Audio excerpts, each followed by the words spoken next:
All right, this is Conversations with Sandra, the podcast, and we're picking up on part two. I'm going to be joined by, I'm going to be joined by, hold on, hi, Dancing in Truth and Love. I'm going to be joined by Casey. I'm going to be joined by Peter. I'm going to be joined by Ray from Owl Say It. And I'm just waiting for them to get on. We are going to be talking about autism. We're going to be talking more about being on the spectrum, neurodivergence, and we're going to be talking about how, there are those that are defined by being on the spectrum and what that means, what it means to people who are consumed by the label of it, and what it also means by individuals who have been diagnosed late in life, that they lived a good portion of their life not knowing what they were going through, but finding out what the label was, or what they were going through was part of a process. And so it's wonderful for you guys to join me. Like I said, this is everyone confirmed, but that doesn't mean that, life doesn't get in the way. So we're going to see what's going on and see if they join in. If not, we're just on here live having a conversation. I'm going to say hello. Let's see, who do we have? Polka dot _ chocolate _ official, Earth 1111 or 1111. I love that. And as usual, followers are starting to come in. Hi, Fifi, how are you? I'm waiting for Peter to come into the live so that we can join him in. And I am also waiting for, hi, Freedom Beauty.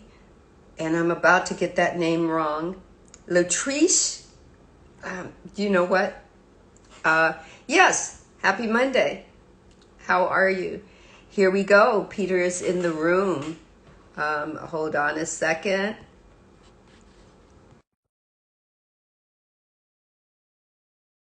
I've had a strong couple of weeks. So, if I pronounced your name wrong, please forgive me. Oh. Hello, welcome. Larissa. And I knew I was saying that wrong. I used the R as a T. I'm sorry. I forgive me.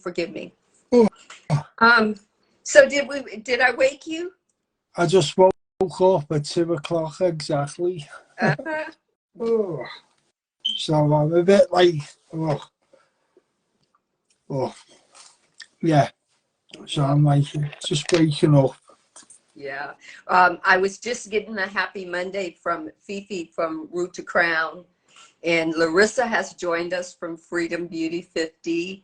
Queen YOLO 77. Oh, I love that name. Who else do we have in here? We have Earth. I'm not sure if they're still here. Earth 1111 and Dancing in the Truth of Love have joined us. So that's her. Oh, you're changing your name to Latrice. I pronounced her name wrong. Thank you. But I like Larissa. I like Larissa too. So earlier today, we were, I really don't want to wait for the others to come in. They can come in and I can ask them this question again. So I was asking you, knowing what you know now as being on the spectrum, okay, with the autism, and knowing that you were diagnosed in your adulthood, what would you bring to clinics and doctors or psychiatrists and psychologists facilities that would help individuals in younger categories deal with autism better, to get them to the point where they don't even have to deal with the label of autism. And that would include not just the quote unquote patient itself, but the parents that, you know, are dealing with this, or you know, finding out that your teenager is this way and he's lived most of, you know, a good half of his childhood without being diagnosed. It's an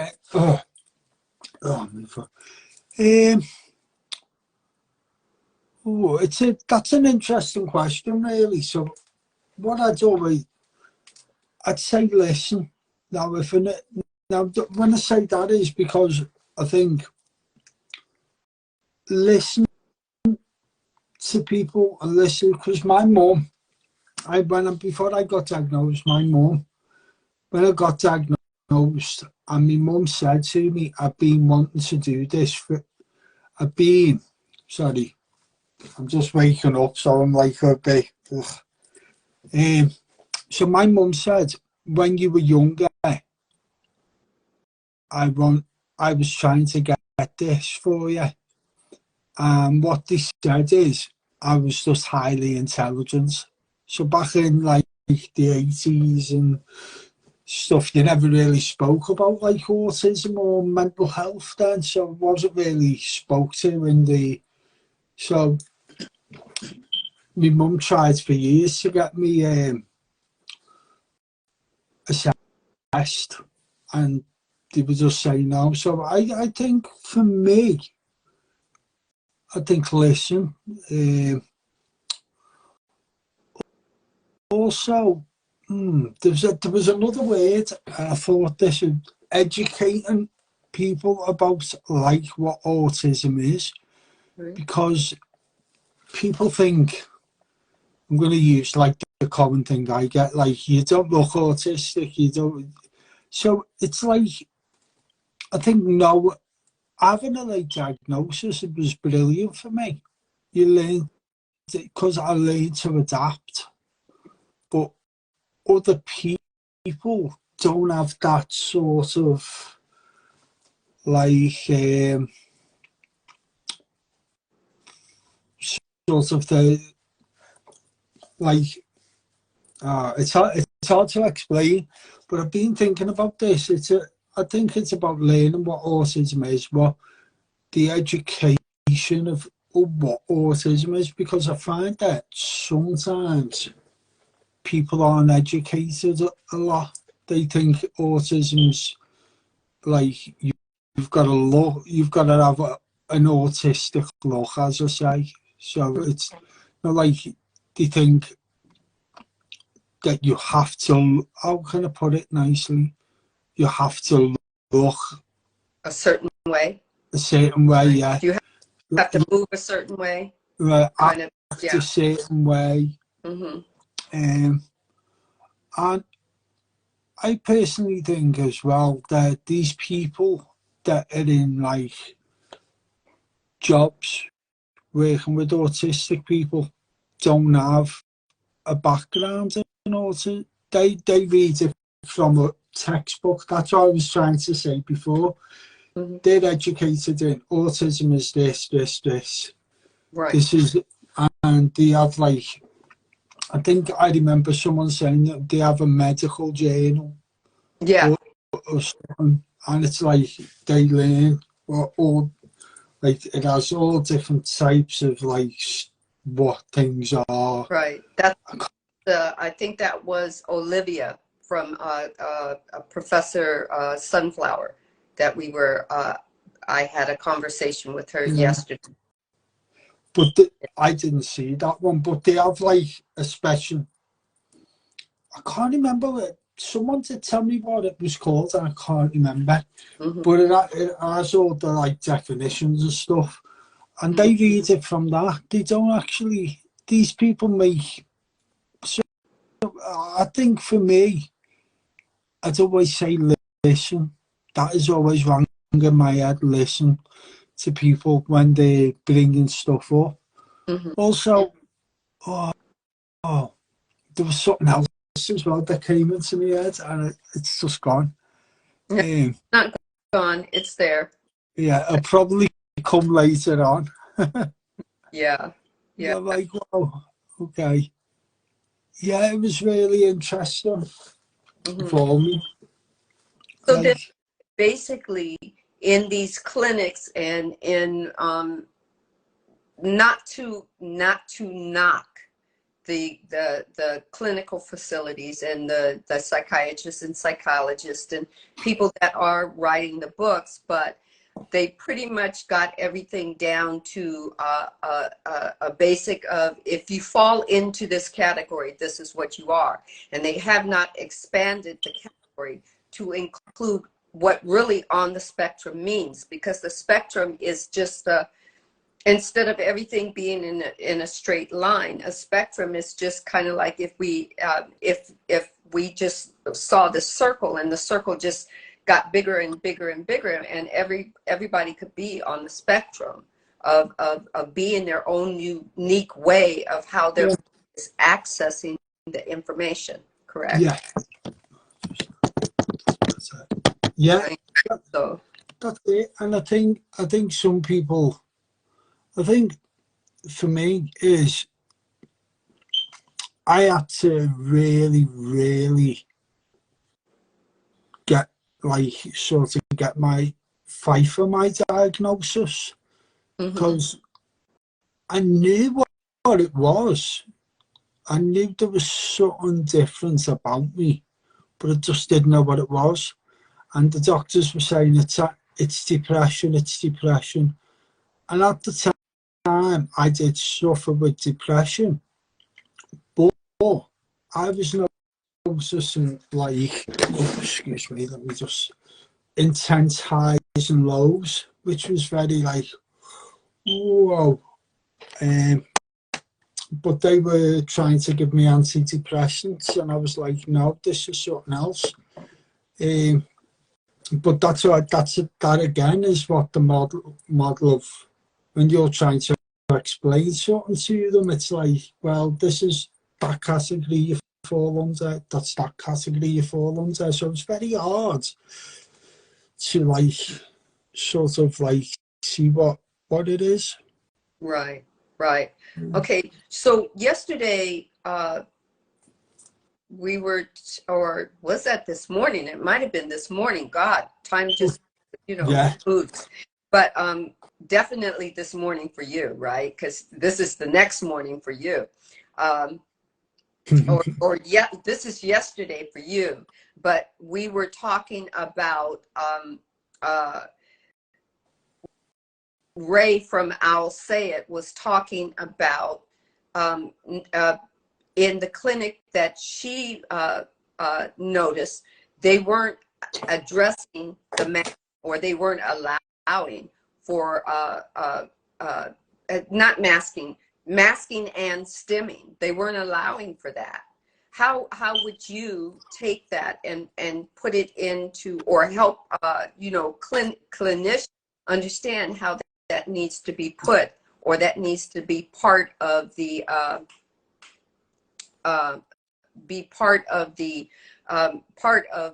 the healing process, or the helping people become more aware, or become aware of how they can allow themselves to be part of society, that stimming is okay, that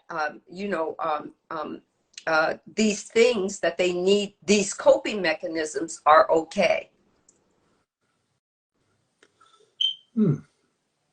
It's about, I think I'm all for like other autistic people actually learning.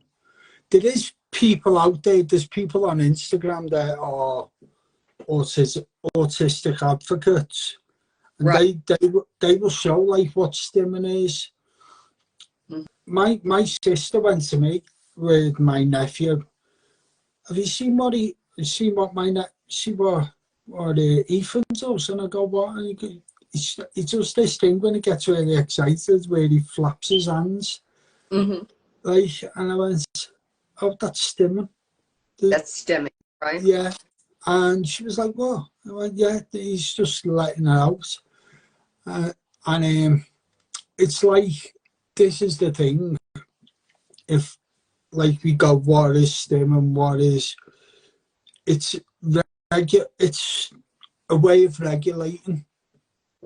Oh, okay, yeah. So stim, another way of saying it, it's regulating how they can how they can be part of whatever's going on, and go ahead and let them stim. Yeah. Right. Yeah. Right. Now, how does it work? Has stimming ever caused, is outburst part of stimming as well, or no? no? Outbursts are medical, what we call, there's ones called shutdowns, where when you go in, your body will shut down. And meltdowns are like outbursts, as you say. So it's like, if, like for me when I was younger, it was crowded. Believe it or not, I'm all right with that now. But for me when I was younger, it was crowded places, or places that were very claustrophobic. I'd like going, and I'd have this outburst where people would go, oh, he's just having a tantrum, or he's just a very naughty person. At the time, I didn't even know it was autism. So it was very hard for me to sort of it's hard to explain. So there's like all different varieties of like meltdowns, shutdowns. Some people like to go quiet. Some people like to just sort of like regulate it with like an outburst, as people call it. It's very hard.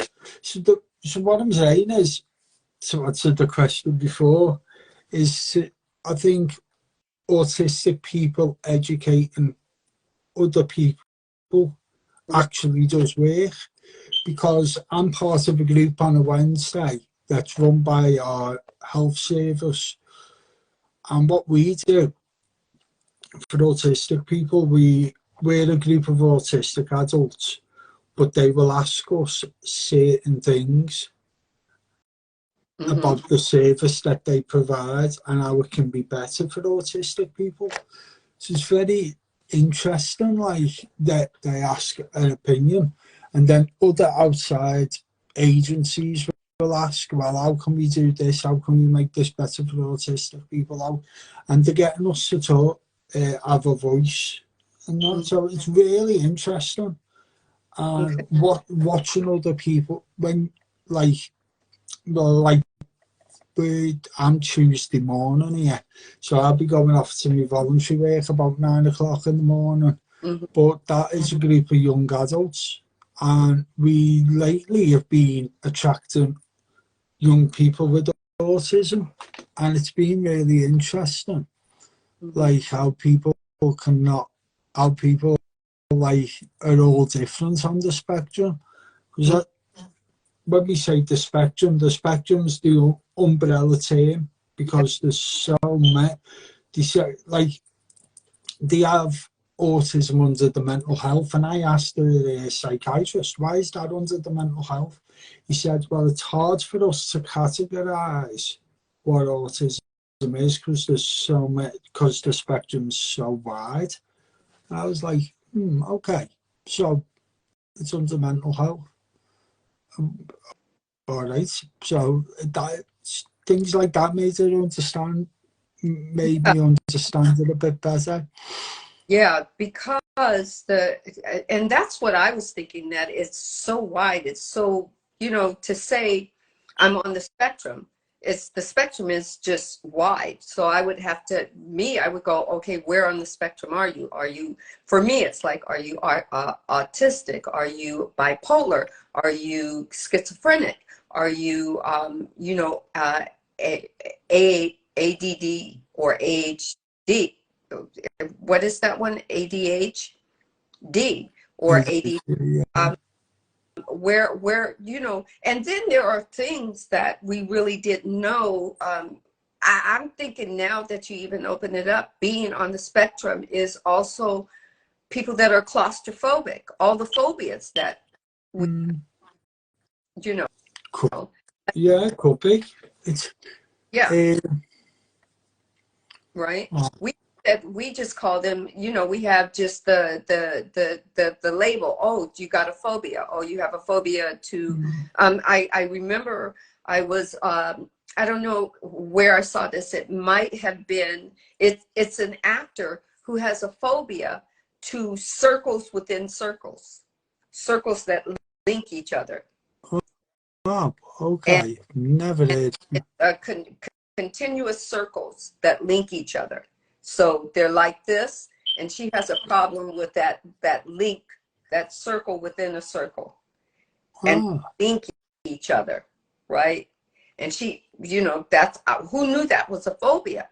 But the thing is, when we're thinking about phobias, the consensus of how phobias are, there's phobias within phobias. There's a person who can be claustrophobic, but at the same time they can have a phobia about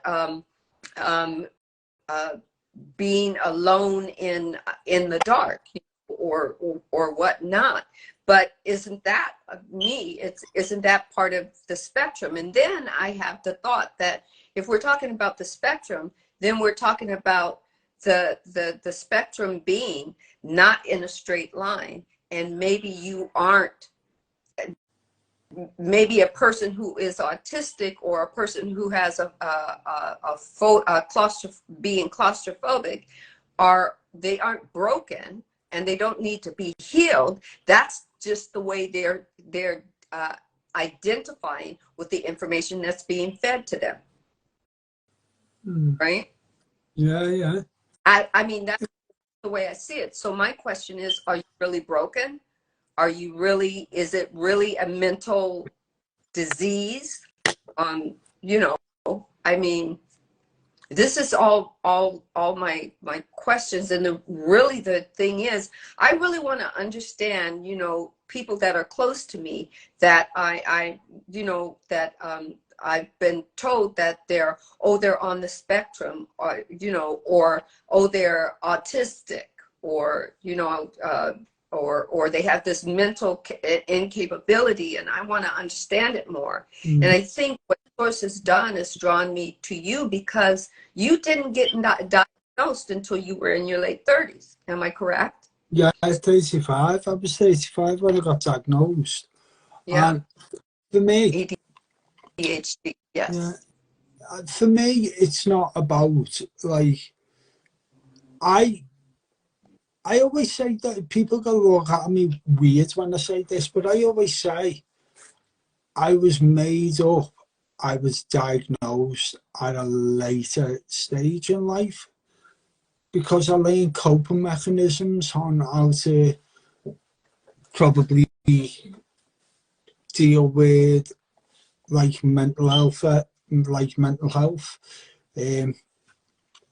yeah, it's not. I don't think it's a like like a disease or anything. It's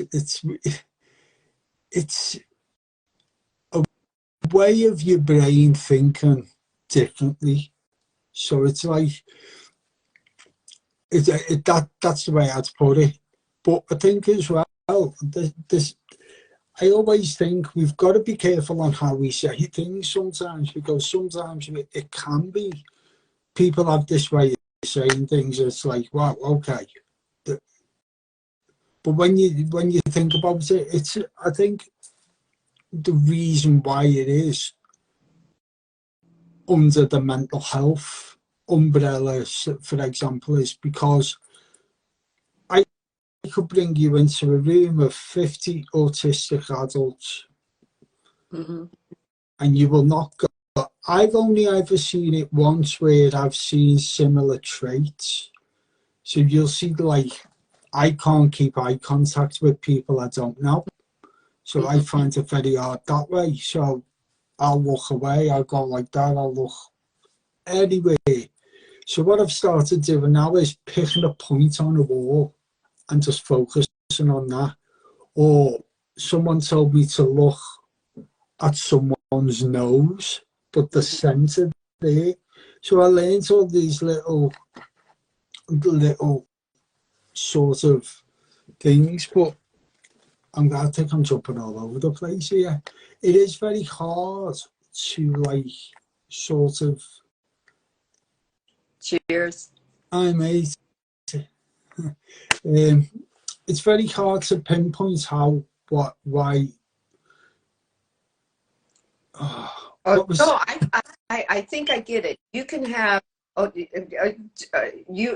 tell me if I'm saying it correctly, make sure that I'm being correct when I use the terminology I use. So you can go to, let's say you can go to a facility that has a room full of autistic people, right? And within this room, there can be many different autistic people on the spectrum with different characteristics based on how their brain is categorizing things for them. You can have children who don't, like you said, don't look at you, but do identify with what you're saying. Or you can have some that in the autism, they rock back and forth because that's comforting to them. You know, that keeps them in their comfortable mode with having the conversations. And some children, when the conversation gets too taxing, you'll see they speed up in their rocking. Yeah. This is an individual being aware of is that's their stemming. You become aware if they're slowly rocking, they're understanding, they're not being what's our word? They're not being triggered by you, but the moment that they start rocking back and forth, they could be showing you that whatever the conversation now has become triggering to them, and it's up to us to acknowledge that as part of the conversation. Correct? That's part of our, right? Yeah, that's right. Wow.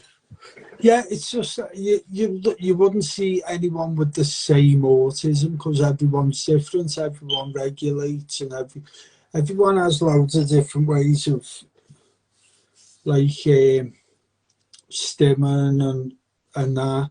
Some people, yeah. I like loud places, being in loud spaces. It doesn't bother me that, but for me, being in a quiet place is like, oh, I need to have something on all the time. Right. It's like a person needs to have the television on, like when they sleep. Some people need absolute quiet. And then there are other people that need to hear any type of noise, whether it's TV or having the radio on or whatnot, kind of thing, right? Yeah, that's me. I have to have them. And I have to. I'm gonna say something that I noticed that ever since I was a kid, when I'm in deep thought, and I could be walking down the street and all of a sudden just go into deep thought. My head will drop. I will always look down, right? And I will look down, but I will, at the same time that I'm looking down and being focused, I'm kind of focused with what's going on around me or possibly what comes up on me. But my mother used to always say, I could always tell when you're thinking, Sandra, because your head is down and you're focused, but you're focused exactly on what you're thinking about, but the awareness is you're aware that you're about to come into somebody's space and you'll move to the side and say, oh, sorry. You'll look up for a second. Oh, sorry. I would have people actually say to me that sometimes I would be, and every once in a while, I think it was more once in a while, I would be walking and I wouldn't have a smile. And somebody would say, hey, put a smile on your face. But I was deep in thought. There, you know, and I'm walking, I'm noticing them, but it's weird. I'm not noticing them, but I know to get out of the way of them. Yeah. Right? Yeah. Is that stimming or masking? Because I Ooh. think one or the other. I don't know. Masking is when you're masking something that doesn't feel good to you. So maybe stimming. Yeah. So masking is when you at a certain situation you won't feel right comfortable, so you will act. I think that's a better word. You act like what people around you are like. So you put on a mask and you don't. Stimming is an involuntary movement. Mm-hmm. So it's like when an autistic person. So I do this if I'm nervous. I've started doing this if I'm nervous, and it helps me just get me back into like my way of like I like do that. Some people do that, and my nephew does that with his hands. He waves his hands a lot when he's excited, but that's just a regulation, and that's an involuntary movement that people do, and it's like really wow. Okay, you're stimming. What's up? Okay, so maybe I'm not doing either when I go into this deep thought. Maybe No, it's something totally different. yeah, Something on the spectrum, but they haven't gave a title to it. yeah. You know. The thing, Okay. I have let's see, I have a thing where people a lot now are doing this thing where they go, oh, I could be autistic, oh, I could be this. Okay, yeah, you could be. Have you ever thought of like, I always say, so you've done well if you think you are. Have you ever thought of getting a diagnosis or that? And then when they go, no, because some people like to say that as in a derogatory term. I'm not saying you, by the way, I'm just saying people like to say that as a derogatory term. And it's like, well, okay, if you think you are. And then you do get them when you say that. They go, oh, oh, oh, oh, oh. It's like, Yeah. I think sometimes it's kind of like they want a label.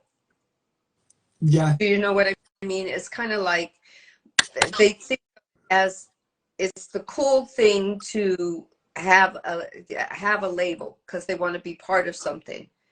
But you ask when you ask them, then they go, "Oh no, Yeah. right?" Yeah. And it sometimes annoys me. And I've learned to just go, all right, yeah, whatever. And in my head, I go, yeah, stupid, so and so. And that.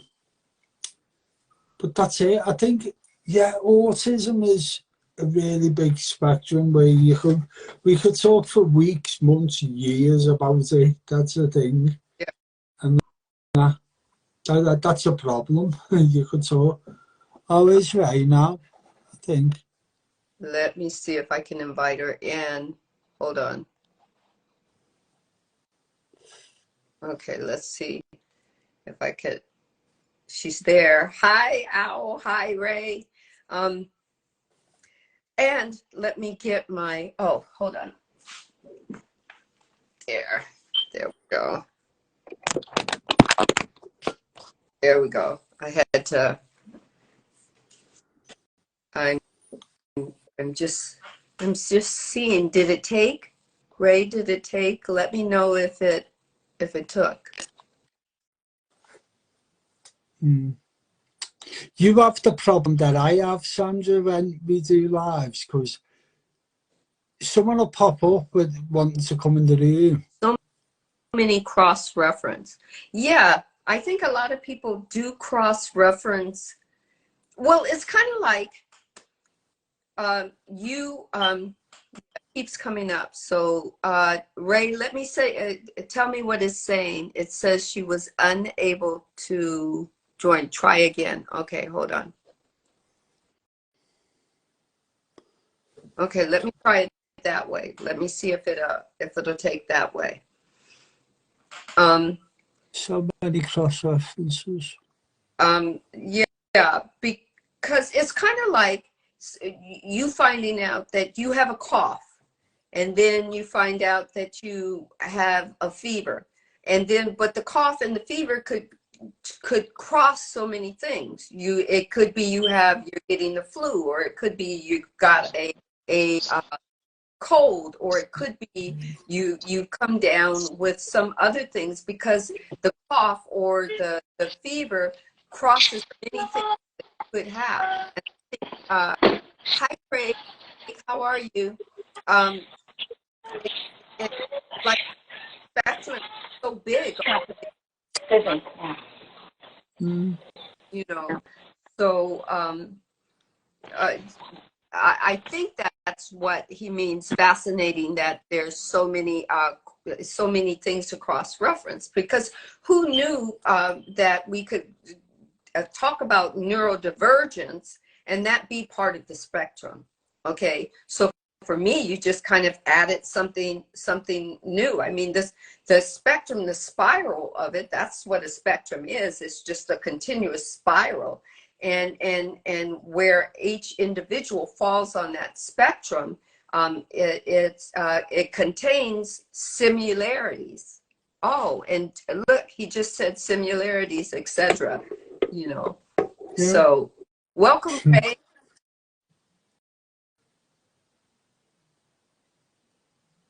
Are you?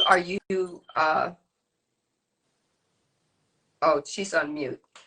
Welcome. Hello. I can't. Everything is spinning on my end, so I'm just trying to make sure that at least the audio is still good. Am I still spinning? You and Peter are both spinning. Okay, Peter stopped for a second. Okay. Craig says, how come I just had followed Peter and Owl again? IG is playing. Well, you know, if you followed them again, it's okay. We're not going to talk too much about IG playing games. Let's just let them play and doing us. Yeah. Hi, Jenny. Fifi says he sees us all, and I don't think we're spinning. Okay, cool. Well, for whatever reason, it's just being cattywampus on my end. I'm very excited about this conversation, but I'm also trying not to stress out because I'm trying to find a home, because the place that I went to go check out ended up being a scam, and I'm not sure what I'm going to do next. Which, so when you're on the spectrum, it's already day-to-day stuff and executive functioning can be a pain in the butt. So now let's throw in, you know, what's going on financially, and I'm just like trying not to be overwhelmed and like have a meltdown every day. I get it. So with that as an example, how do you, I don't know, I'm trying to see how you function with it. What would you bring to clinicians that help others function day to day, and that all parents function day to day with their children as well? Because, do you know what I mean? I think I know what you mean. It's more of like, how do I put this? So when ASD was determined to be ASD versus it being high functioning, low functioning, Asperger's and whatnot, everybody has their like quirks and things, but what I've noticed is like for me, a lot of my, as some people would say, my neurospicy or like my tisms are has a lot to do with also like my childhood trauma. So my mom is essentially a pack rat.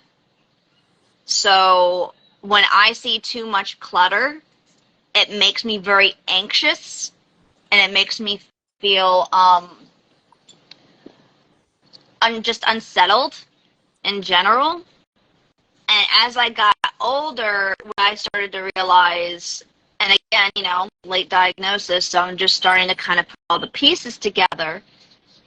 But I've noticed when, like, I'm able to get, like, my space clean and clear, and, like, a little bit of clutter is okay, but when it gets to an overwhelming amount, then I get into either I start going into a fit of trying to clean everything, and I will go from one spot to another to another to another till I don't have anything done. I just have a bunch of little projects everywhere. Or I get to the point where everything seems so overwhelming, I hit paralysis. Ah, okay. So then, and apparently clutter associates to trauma. I found out more recently. so then is clutter the, so clutter is the trigger. Okay. In order to fix it, do you assimilate back to, does autism give you an assimilation to fixing it yourself, or do you have to expand outward, like what I'm seeing? I'm trying to get back to you know, how you went into this clinic and you saw that they don't make a way for stimming, they don't make a way for you know, masking, you know, there, it's just kind of like, are they just kind of like they're just, everybody is left to themselves to figure themselves out. They're just like, they're the babysitters. They're babysitting the group. And do you know what I mean? What am I making sense? They give you medicine, they feed you, they give you like basic things like some of the socks that you're given don't match. The disposable underwear are ungodly texture-wise, that like I started breaking out all over on my backside, Okay. just from being there for a little over a week. There was, or you were lucky if you got shower slides. They gave you like basic, you can color. They had, again, like I said, those books that were horrible for what that place was for. But what was interesting was, to the day, one of the 18-year-olds that ended up getting transferred over from the child side, Okay. he had no idea how to navigate things from an adult point of view. So what I got to see was two 18-year-olds, one that like just shy into her being 18, and the gentleman, like literally like a couple of days beforehand was his birthday, and they were like, no, he has to go onto the adult side now. And when I talked to him about some stuff, he was very versed about the experiences there, and he had been to many facilities. And at one point, he was even in a program where he wanted to make a difference in crisis centers like that. So me and him actually spitballed some ideas. And he was telling me, like, when people would come through, like, oh, that's the higher up for this this department, that's for this person, that's for this person. He was very knowledgeable. But what I noticed is when both of them had meltdowns, even though they were diagnosed as bipolar, they were more likely autistic. Oh, okay. So the boy, when he would get frustrated, would do a lot of pacing. Okay. Hold, And Peter, you're spinning. Uh, are are you still with us, Peter? He's spinning on my end. Is he spinning with is he spinning with anyone else in the room? Let me know.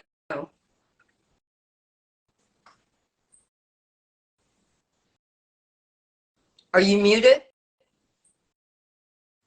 everybody is spinning on my end. Everybody's spinning on your end? Yeah. Okay. And on my end, here, okay. Yeah. Wow. He'll be back in a second. But basically what I noticed is one of the biggest things that helped them, what's the word I'm looking for? What I noticed was the one main thing that helped both of them was very similar. For the girl, she liked watching the Disney Channel, and that's how she decompressed, and listened to music. When it came to, the gentleman, he loved to listen to YouTube music. When he would have his meltdown, he would go into the corner where the phone station was, and he would bang his head against the wall. Mm-hmm. So when it came to a lot of what I was able to recognize is the way that they usually decompress is some form of technology. Ah. And I pulled them separately aside because they were fighting over the TV remote like freaking children. I was like, my two boys that are 6 and 9 have better communication skills when it comes to asking who can take the remote now. Mm-hmm. So I took both of those goofballs, had a conversation with him, had a conversation with her. And what I noticed is I saw so many similarities in her that I had at that age.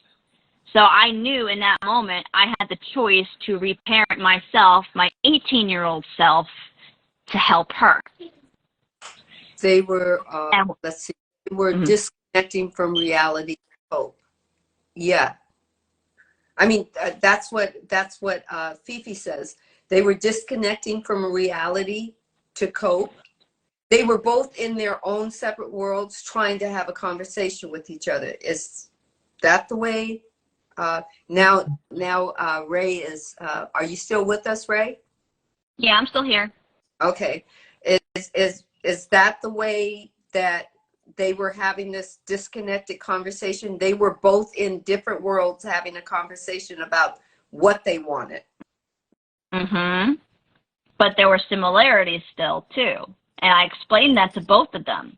Mm-hmm. And what I also found out was both of them were from families who had a lot of siblings. Oh. So as much as they had a lot of differences, they had a lot of similarities. Mm-hmm. And what I thought was interesting is when both of them sat down and had a conversation and they found out that, oh, well, I have a bunch of siblings. Oh, well, I have a bunch of siblings too. I never get the remote. Neither do I. Then it became a commonality, and they were able to work out their differences because they were able to find that sameness. That sameness. How do you feel about that, Peter? Do you come from siblings as well? I have 2 sisters, so so for me, I'm the oldest out of the 3 of us. Are you still with us? Yeah. Are you still with us, Ray? Yeah. Oh, okay. Yeah, I'm here. I'm listening. Okay. I'm muting to see if maybe that'll help the connection. Okay. Yeah. So I have 2 sisters who have got kids of their own, and I'm the oldest out of the 3 of us. And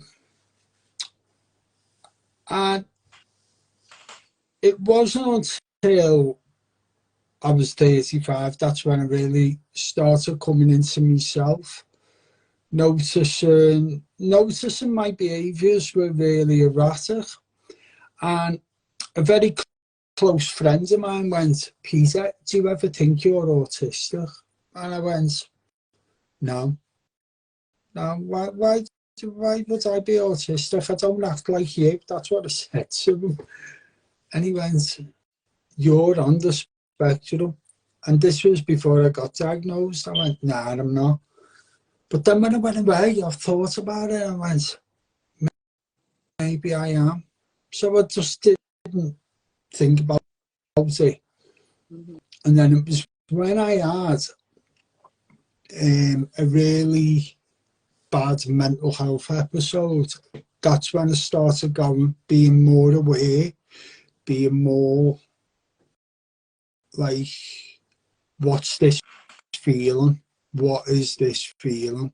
I don't like it. I don't want to be different. I don't feel I can be I don't want to be different. And that's where I nearly contemplated on like killing myself, because I was like, I don't like this. I don't understand it. I don't know.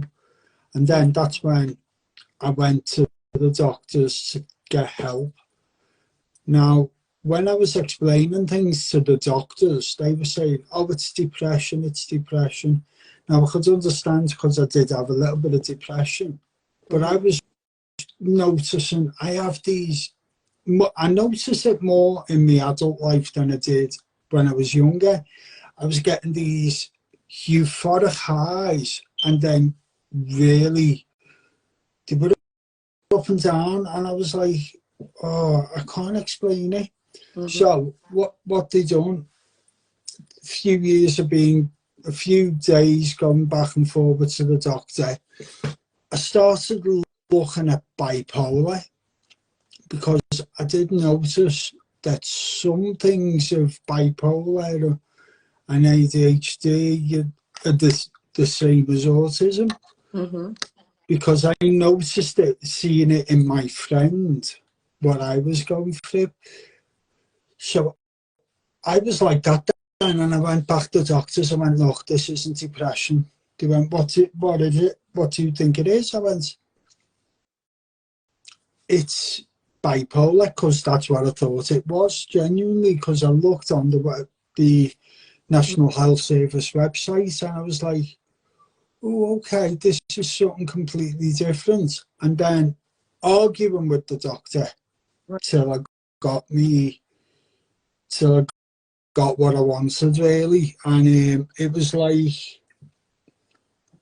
really, like, yeah, the first meeting was with the psychologist, and then what they do, they give you all these questions, then they say what it is. So after years of they found out it was autism, not what I was thinking it was. And it was like, wow, okay, so now it's autism. Okay, how do I deal with that? I think Ray's gone to, because so it was like, how do I deal with that now? Right. I'm autistic. I don't know how to deal with this. I haven't got a clue. And it was like, then you go for another assessment. So this took 3 years to come through. So you go to another assessment. That's when I agree. That's when they literally then give you a diagnosis of what autism it is. So I got diagnosed with Asperger's. Okay. So, but that's just autism. But that's they can't. Then they're changing the name now because of the connotations it has with Hans Asperger, who was a doctor in the war. Oh. Who works with Nazis, so they're trying to change the name of it. But it was when I started putting the pieces together, that's when I started to realise, wow, this is opening up a whole lot of possibilities now. But the label... More of, did you now understand more of yourself as the younger you now? Did you actually go back, and instead of judging all those odd moments, you actually got to discern it based on actually having a kind of a diagnosis?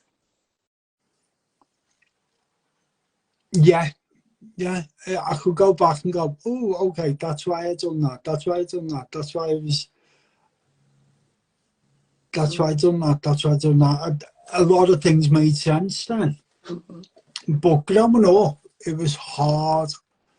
Knowing that I wasn't a badly behaved kid, knowing that I was, and what people forget with the late diagnosis, it does not have an effect on, it has an effect on your family, big time, everything. It's just like you're dealing with it all, and it's like, wow, this comes and hits you at one side of your face, and you're like, oh, okay, didn't like that at all. Okay. And yeah, it does open up a lot of feelings, put it that way, and a lot of emotion. It's like, wow. For you as as now being diagnosed as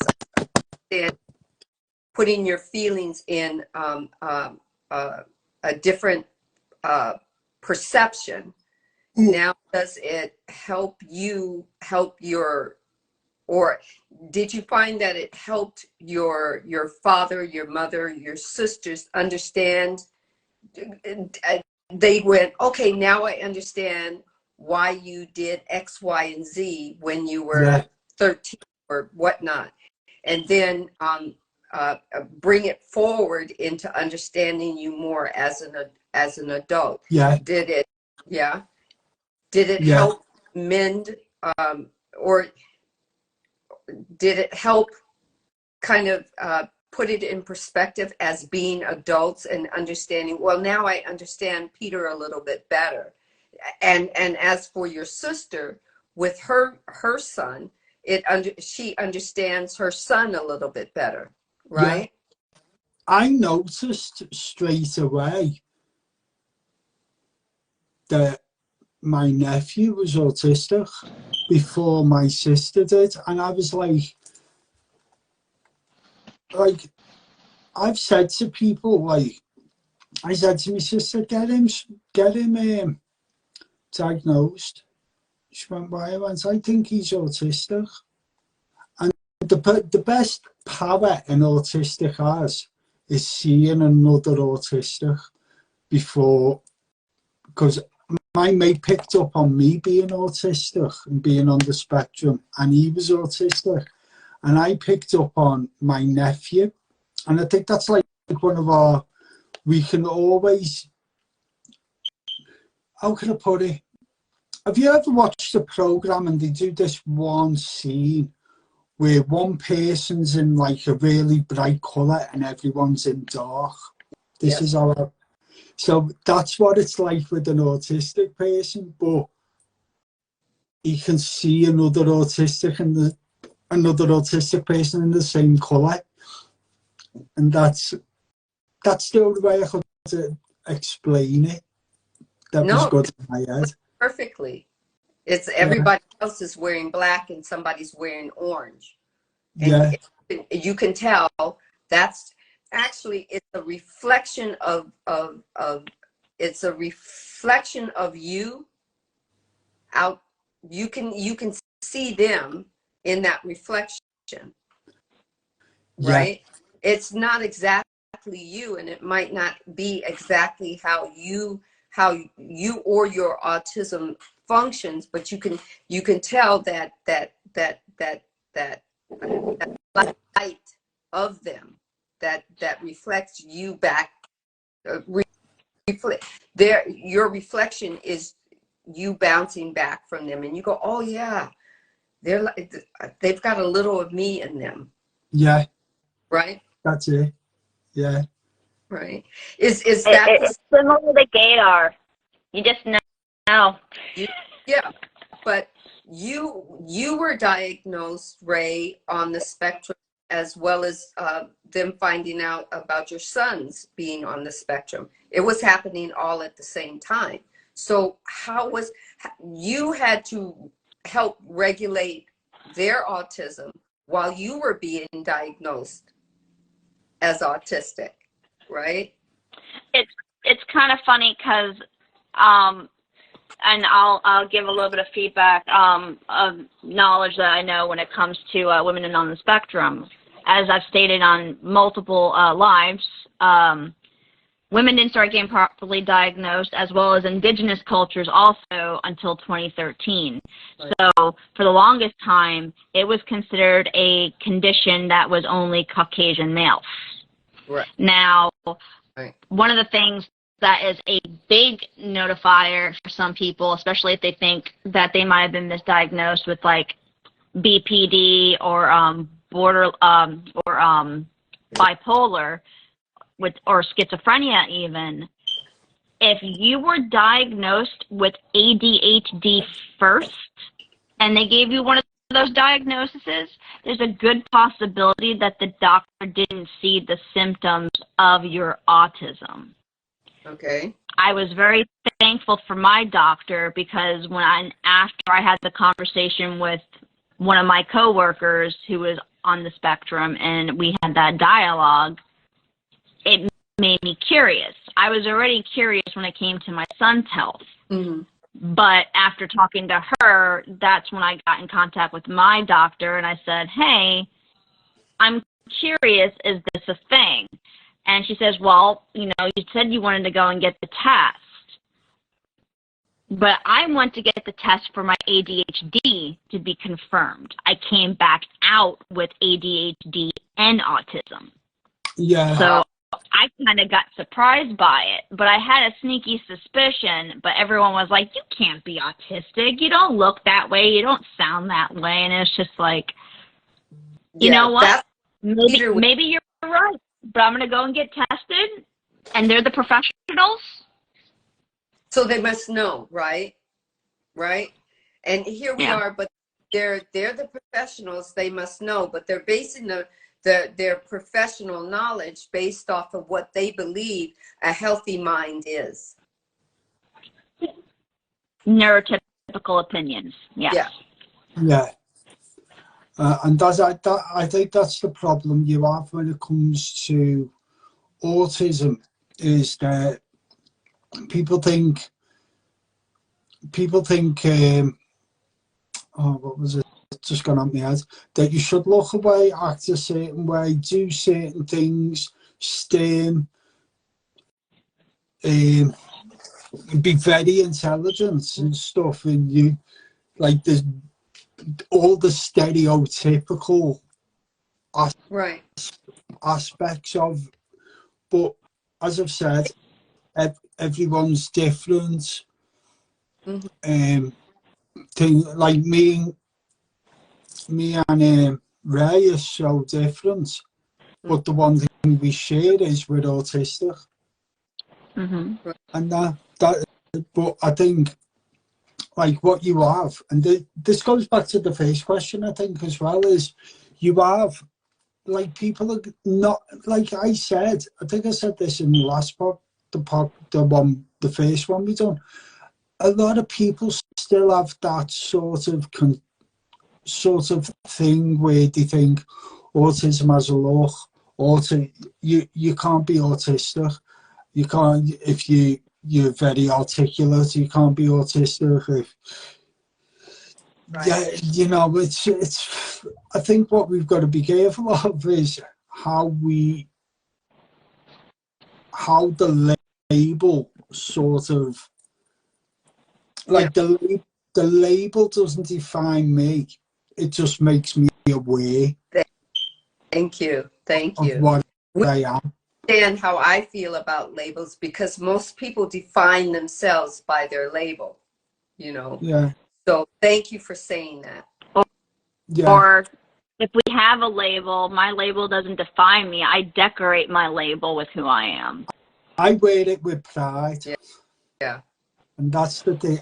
I think, yeah. Like when I own first... it doesn't own me. Exactly. Right. Exactly. I always feel where I have now. It's not if I feel comfortable, I'll say, look, I want you to know I'm autistic. But lately, I've just been blurting it out to people who don't know, and they're like, "All right, I don't hear." Like the label is there to help, not to hinder. I think it's there to make us more aware of who we are, and like having a connection with other autistic people helps you develop your understanding, because everyone's understanding is different to autism. And people are saying to me, is it getting better? I don't think it is, because there's still a lot to learn. Like women with autism, the reason why I think they don't get picked up like men is because they can mask it better. So when men, you can tell with men straight away, but women can put the mask on. So they're like, you could ask, right, is she all right? And she'll go, yeah, I'm all right. But maybe that's their way of masking, just to say, I don't want to really tell her how I feel or I do. So women can mask that better than men, where men can just show, straight away. And I think being around women quite a lot, you notice why they can mask things, because probably certain aspects of their life, like having to be a dual parent, if you understand what I say there, like they've learned how to adapt that sort of in that way where men haven't. So it's a lot easier to diagnose a man than it is a woman. Right. I think it's also interesting because something that, I don't know if this is something that can be taken into consideration, but like for me, I noticed that I always had like different groups of friends that were separate. So it's almost like, so when I did my massage stuff, I had my massage group of friends. When I did my artistic stuff, I had my artsy friends. When I did, when I wanted to hang out with my friends that did like the fire spinning and the hula hooping and stuff, I had those friends. And I feel that maybe the small and different types of groups of friends that I had, I was able to be different aspects of myself. So people would only see the aspect that they recognized, and they never had to see all of me. Right. Yeah. Right. Wow. I didn't intentionally do it, but I just thought about that. And it's kind of like you compartmentalize them. Yep. So it's easier to deal with that part of self. Easy. It wasn't a multitasking kind of task. Right? Yeah. And Peter, like, I think that we are, as a society, we are still in the old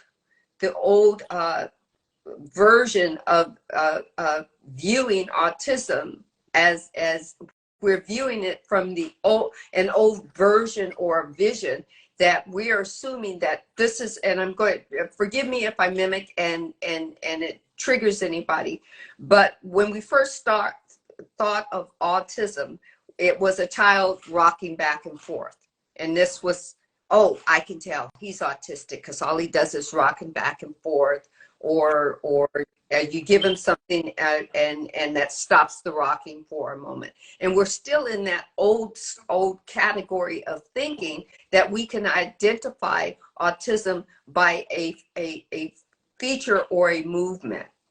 Yeah. Right? Yeah, I think what it is a lot of, I call it, I don't know how to explain this, but I call it the autistic awakening, because people are starting to become more aware of what actual autism is. So people are saying like, oh, well, okay, they're a lot more aware now because of TV and people being autistic on the telly. They know what that's like. They know that, like, I remember watching this I love this program, and it's on every year, and it's called Celebrity Get Me Out of Here. And they had one woman from the game show, The Chase, and they were in the jungle for so many days, and she was autistic, and she was showing like what it was. She was like getting asked questions, what's it like, by the other camp members, and it was really interesting because you wouldn't know she was autistic. Like my friend who's autistic, he's done a website called Aspieros, and it's all, he's researched like celebrities who were autistic and famous people who were autistic, and it's, I'll get you the website. Okay. It's really interesting because there was like Anthony Hopkins is the famous actor, he's autistic. He's on the spectrum. Lionel Messi, now I didn't even know he was on the spectrum. Yeah, I didn't know that either. Yeah, I was like, wow. So he's done like all these celebrities that are on the spectrum. And it's really quite interesting. Right. Right. Because when TV first, the first thing that they ever introduced into movies or into things would have been, you know, people with Down syndrome, you know, that kind of thing. And therefore, if you could tell a Down syndrome person by the way they look or whatnot, or the way they act, but the knowledge and the increased knowledge and awareness about Down syndrome people have, I think it became aware because people started or writers started wanting to use more, you know, make people aware by actually using and writing parts for Down syndrome people. Yeah. Or let's put it this way. People with Down syndrome. I'm going to say it that way because it's something that they have, not who they are. I feel. So yeah, you're right. It's a really interesting one though, and maybe that's another. But it is really interesting because you look at it now and you see a lot of autistic actors. You see it's becoming more socially accepted in a small way, but there's still a lot to educate. Yeah, and that's where my question came in. There's a lot more to learn and bring awareness to.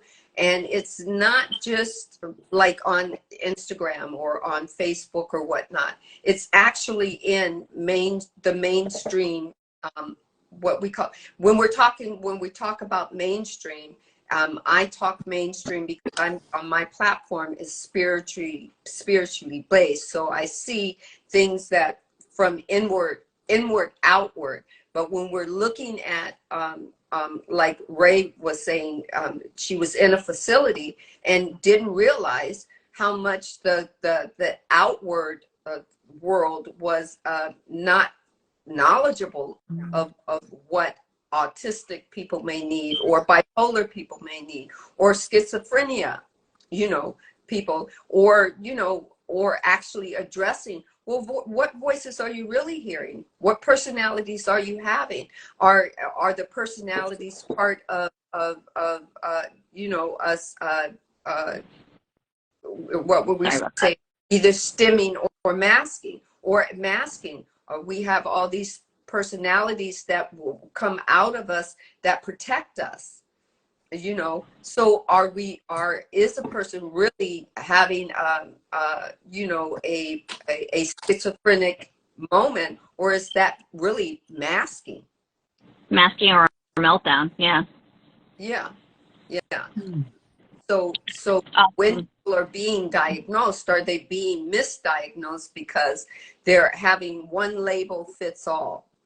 You know, one set of category, one Yeah. set of fits all.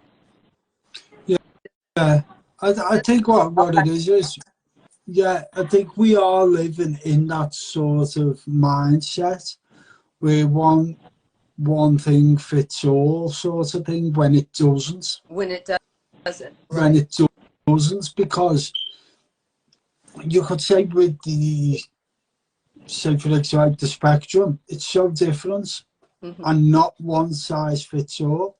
No, So it's right? like, well, you people try to put it in a category where they can understand it a bit better, when really some of the categories they put it in, you're like, why is it in that? Why? I didn't know it was that. Why is it in this category? Why is it in that category? And you're like, whoa, okay. Right. Well, So, like for girls, when it came to masking, we like stimming. I know that I've always been a natural like fidgeter, but if I wasn't allowed to rock back and forth, I didn't know that I was doing it at the time. But you know, playing with my hair or chewing on a pencil. I mean, there's so many things that I naturally started to do because, oh, you can't do this. Oh, you can't do this. And I'm the type of kid that I would learn to shift whatever I needed to do to make it something acceptable. So it's interesting that like I was talking about the other night, like for me, for boys, they usually would say, like, when it comes to being on the spectrum, boys are more likely to line up their toys, being more like towards the OCD of things, where for me, my toys wouldn't always be in a line, but I would have, like, a scene, and I would appreciate my scene that I created. Unless yeah. there was another kid around, then I would kind of, like, observe what they were doing, and then I would mimic that. Okay. Yeah, I was the same. It was if you were by yourself, you would have a theme, or it would kind of like be your own script of how you put your toys in alignment for you with this script. Mm-hmm. But you were Yeah. playing, if just say if your sister was in the room, then you would just mimic whatever she was doing, and that would give you, that was your masking, that would make everything comfortable. Yep. Or Yeah. if my dad came home from a bad day of work and I was having a great day, as soon as I knew that my exuberance would not be welcome, I'd shifted gears. Okay. I'd be less happy because I realized that my happy made somebody else uncomfortable. Right. Yeah, Yeah. the reason why it took so long for me to start understanding my emotions is because I was constantly caretaking for everybody else's emotions. Right. Got it. Yeah, because I would have a few teachers would tell my mom, oh, you know, she's so happy. You know, could you have her tone it down?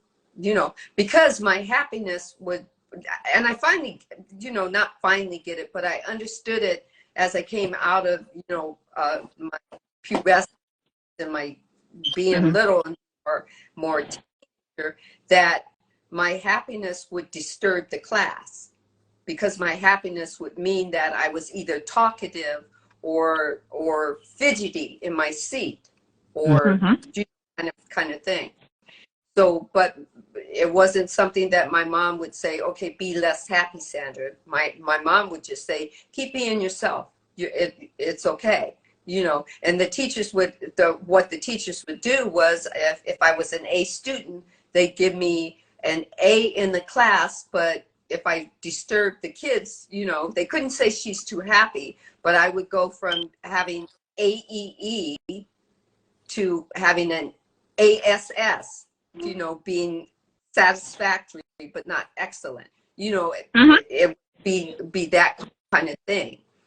But yeah, you know, I just wouldn't, when I was a kid, my mom wouldn't allow me to dumb down my exuberance or my happiness. You know, I didn't start doing that myself until I got into, you know, junior high school or high school, where I was more compliant with the way others were acting. I'd act like that, you know, that kind of thing. But that was on the spectrum. That just was who I was. Now, if that's part of being a part of the on the spectrum, then c'est la vie, you know, so is life. Then, you know, it is. Yeah. You know. Yeah. You know, so. Like, So is there? I found ways to do that. Sorry. We're going on the hour and a half. So, is there anything else that you guys would, if you wanted? This is gonna be. We have to do another one because we haven't even the tip. We're just still on the tip of the iceberg. We haven't done. If I could ask me younger self, this is the question that I think you'd ask. If I asked my younger self, what would I change when I was an adult? Do you know what? It'd be nothing. It'd be nothing. Because I am happy and confident in the way I am now, more than when I was younger. I'm more confident. I'm slowly getting there with the confidence bit of me, but I'm very confident when it comes to talking about autism. And I've got really confident with that. I just need to put that confidence into my personal life. Would you be comfortable in telling parents of autistic children that their child won't have a problem in their adulthood as they're learning to become, learning to understand that they'll be able to work because you've figured it out, right? Yeah. I figured out who I am. It took a while, but I figured it out. And I think what it is I think I did think about, like, what would I say if I could go back in time to see my younger self? I was like, oh, that'd be an hard one. But I think for me, I'd want to educate parents who didn't understand what autism was. If that makes sense, but not in a way that's patronizing. Thank you. Yes. Because I think that I agree with you, Peter, like not changing anything because we are who we are. But I think, if anything, I'll say the same thing that I tell my kids when it comes to the world. There's always enough room for more people to love you, but not everybody will love you the same way. I feel it's kind of similar when it comes to us being autistic. There's going to be amazing people that we're going to meet throughout our life that are going to accept us for who we are, but we need to realize that not everybody is going to be able to accept us in the same way. Oh, yeah. I've laid that the hard way, to be honest. Yeah. And I think what it is, going back to what you said, I wouldn't be patronizing. I'd be saying, well, this is how I coped with it. This is how I dealt with it in adulthood. I wouldn't be like, oh, well, you can't do this, you can't do that, because I think it's very patronizing when you do. And like, for me, there's this course that gets run by people who are not it's called what was it? I've been on the course, and it helps you when people get post-diagnosis course. So when people get newly diagnosed with autism, they get these doctors to say, well, this is what autism is. There's a clinical psychology, all that stuff. And I said, well, why can't someone who's autistic run it? Like myself, I'll come on. What I find interesting is a lot of the doctors that are diagnosticians for autism are not autistic. Do you know what? I said that, and I was like, I think I said that might have spoke to you about that, Sandra. that most of the people now are textbook. Yeah. So I'm all for autistic people having a voice, autistic people running courses on like what it's like to be autistic. But do you have this post-diagnosis? And I've said, well, can I come on as an autistic person? Because you don't have a lot of autistics do it. Well, as soon as I said that, I might as well have said, do you know what? I'll go and shoot your wife and your kids by the look and the expression I got off them. No, you need to be a volunteer for me. You need to do. So I'm going, okay, how do we do that?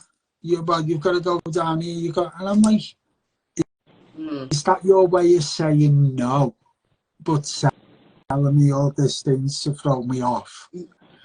Yeah. At the same time, you just told me what you believe you would do to change the information that's moving through all these clinical places. Is put me on your board. Let me tell you how to deal with somebody like me.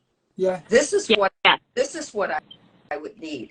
And you need to have a class that you need to have a room where stimming is okay to be in. You need not to take the pencils and the pens away from us because you think we're going to do damage to ourselves, when maybe writing or drawing or tapping is what we need to stim with. You need to allow us to be who we're going to be when we can help take ourselves out of a moment before we get into the moment, before we get fully into our traumatic moment. If us tapping or listening to music or creating a musical piece on a piano is what we need to do, then let us do it. Don't take all of those away from us and just put us in an empty room and expect that the empty room is going to help us heal ourselves. That's what we have to learn to do, is we have to learn how to monitor ourselves from within. That's what I wanted to hear you say, and you both said it in your own ways, as autistic, and you, Ray, being ADHD as well. You see what I mean? It's this say that sorry. Right? That's what you're saying. Put me on the board. I'll tell you how I flow. Yeah. Right. Well, we've got I volunteered at an autistic drop-in at the end of every month, and they love me because I just say what I'm thinking and want to do. And that was set up by people who were carers of autistic people. And that was really fascinating because they were really good. They were they're an older generation. I'll be right back. Okay. Yeah. They're an older generation. Right. That want to help. So I help in an autistic drop-in, and it's really good because they get us to, well, what do you think? What do you think? And that's really refreshing.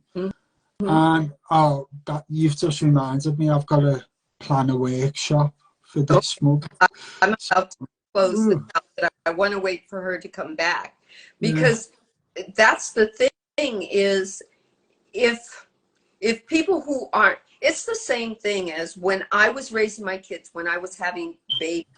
They had this guy who wrote the book on raising kids and having babies, but he had no kids. He never had any kids, but he was a bestseller, right?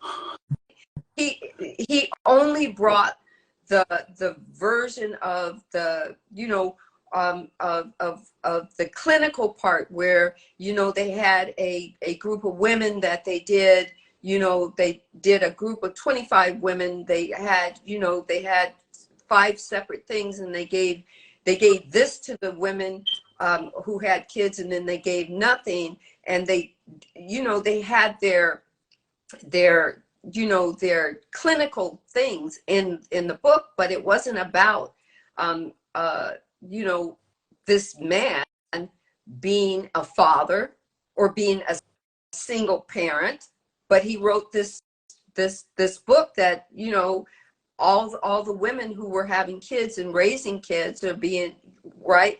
This was the book. I think, was it Dr. Spock? I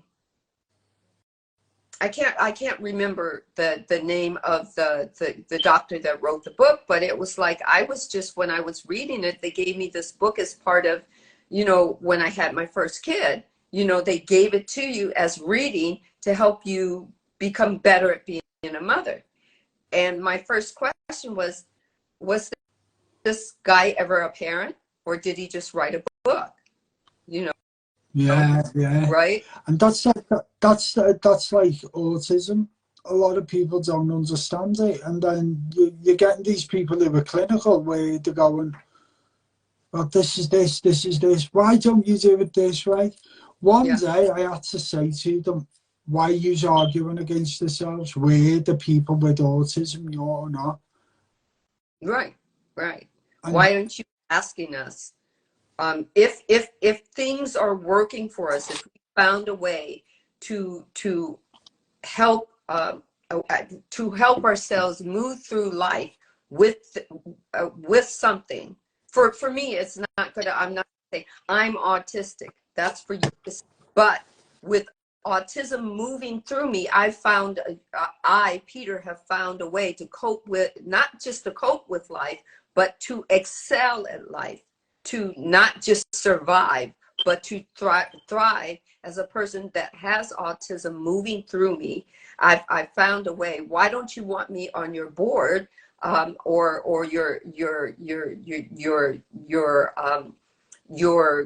your board of counsel, helping you figure out ways to help the masses who have this moving through them?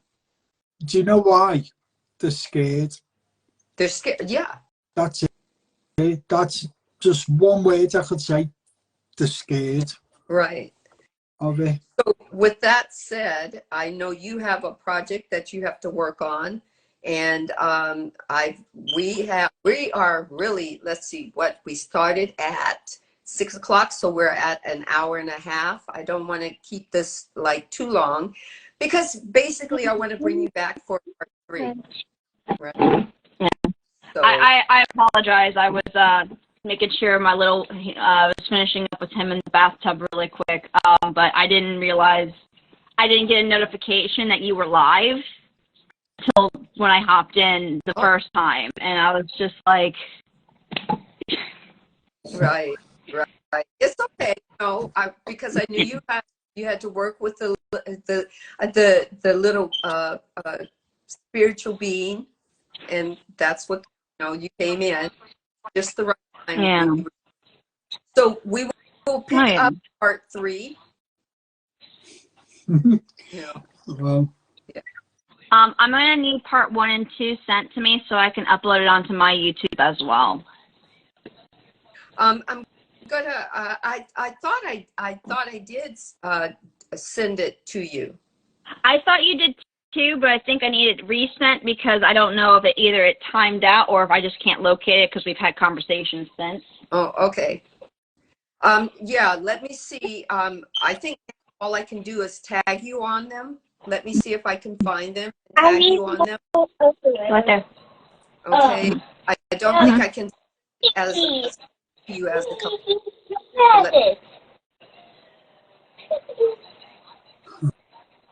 So let me check that out tomorrow.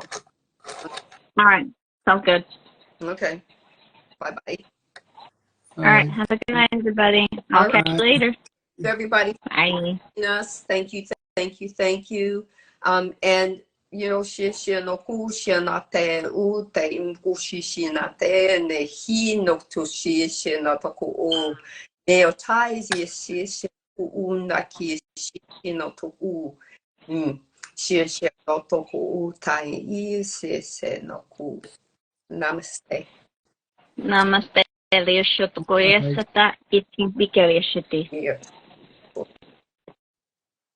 Be blessed, everyone. Right. Okay. Bye, Sandra. See you soon. Bye. Bye-bye.